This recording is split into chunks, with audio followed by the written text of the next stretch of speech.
তো আজকের রেসিপি ডিমের অমলেটের ঝোল। আমার তো ডিমের অমলেটগুলো হয়ে গেছে। এখানে পেঁয়াজ, রসুন, আদা, কাঁচা লঙ্কা বাটা আছে। এর মধ্যে হলুদ দিয়ে দিলাম,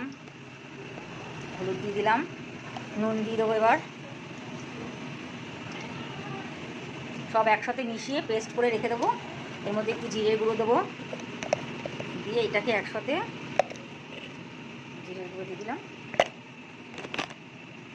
এই মশলাটা একবারে আমি দিয়ে দিলাম, এটাকে ভালো করে এবার কষিয়ে দেবো।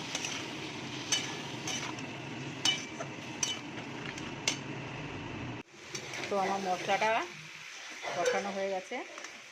এবার আমি জল দিয়ে দেবো।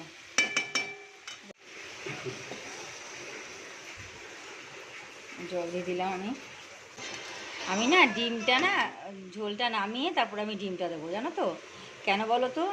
এখানে ডিমটা দিলে না একদম টেনে নেবে। তো আমি ডিম থালায় রেডি করে নিয়েছি সব। এর মধ্যে এবার ঝোলটা ঢেলে দেবো। গরম মশলা দিয়ে দিলাম। তো দেখো আমার অমলেটের ঝোলটা রেডি। দেখো আমি একদম থালায় ঢেলে নিয়ে তো ঝোলগুলো পরে ঢেলে দিয়েছি এইভাবে, কারণ অমলেটগুলোতে না সব ঝোল টেনে নেয়।